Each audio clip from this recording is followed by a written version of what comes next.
Hey guys, this is NUSensei. Today I'll be taking a look at the Fivics Seika 1 finger tab. Fivics was the most popular brand of finger tab used by Olympians in the 2016 Rio Games. Although there are many different Fivics tabs, the distinctive Seika tab is frequently seen in the hands of top archers.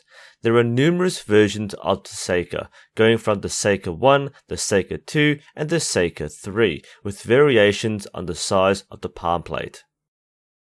I've been using the Fivics Seika 1 for around 5 months. I'll be going through the unpacking and setting up, followed by a reflection on the Seika in action. On a side note, I never knew that the name Fivics stood for High Five Victory. It's worth noting that while there are many attractive anodized colors, the colors correspond to the size of the tab rather than an optional selection.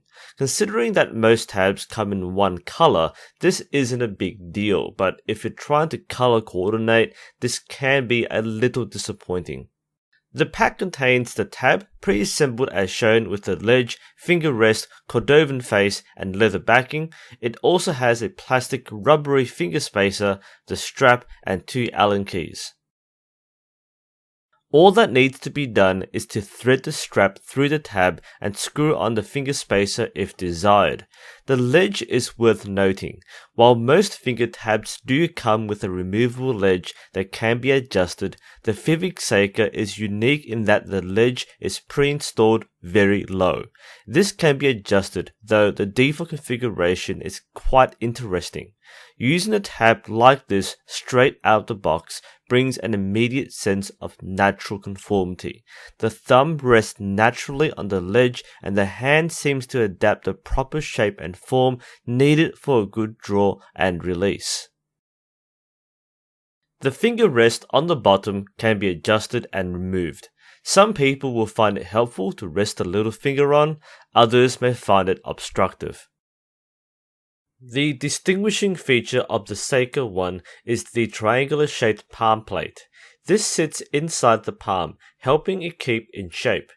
Unlike other tabs, the plate is not adjustable, though if you do want something more substantial to help keep your drawing hand in the right form, you can get an add-on frame. After 5 months of constant usage in training and in competition, the tab has held up very well.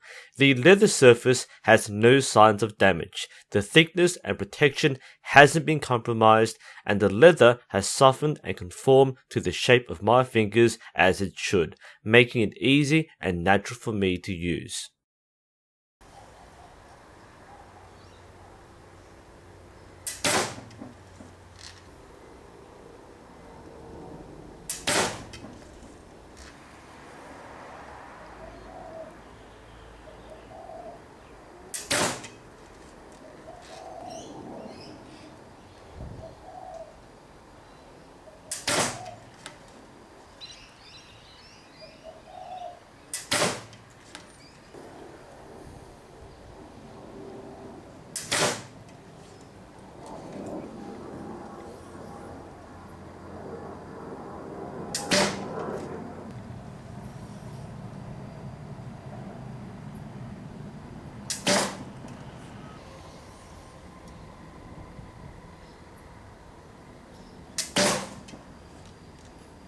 There are a couple of downsides. Because of the anodized finish, the tab is easy to damage.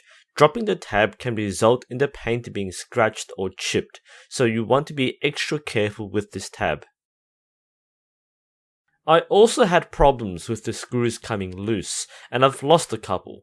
There are enough screws so that this doesn't matter much, but you might not realize that they've come loose until they've already dropped in the grass.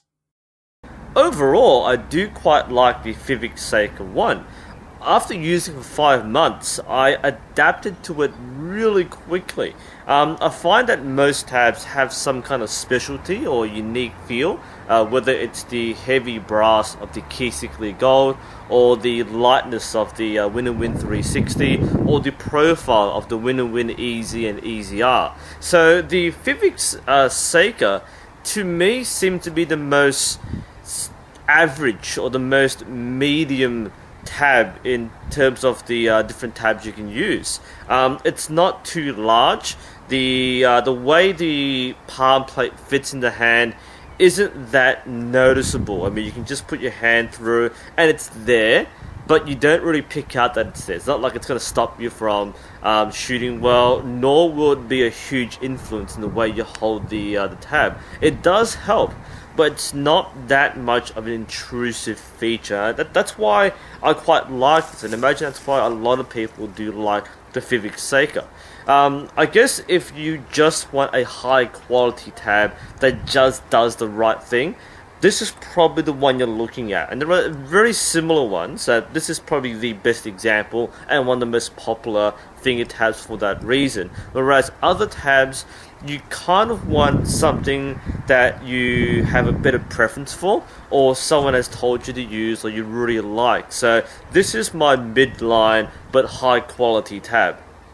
The finger space is also quite interesting. The design, as with most finger space, is meant to stay out of the way of the arrow, and it's supposed to fit nice between your index and your middle fingers. Now, this particular finger spacer is a little chunkier than most other finger spacers, and this isn't a bad thing.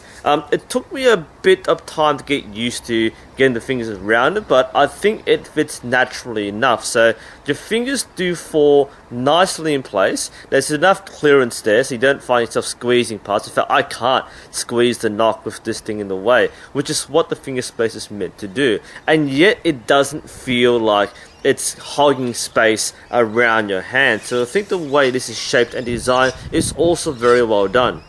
The color and design is also eye-catching, which is a big upside. While you can't pick the color of the tab directly, the anodized finish does give it a distinct look. So you can tell when someone's using it, when someone takes it out of the case or takes it out of the quiver. It's very easy to spot. So it's recognizable, which is why you can tell a lot of Olympians use it. That's probably not why they use it, but if you're into the aesthetic appeal, this does look quite nice.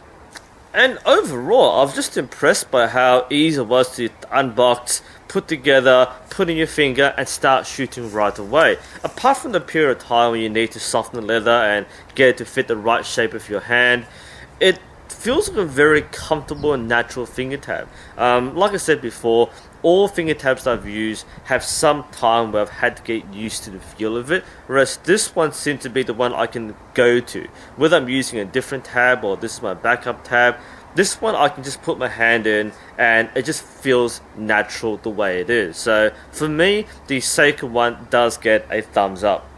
Anyway, this is NUSensei. Thanks for watching. Hope this is helpful, and I'll see you next time.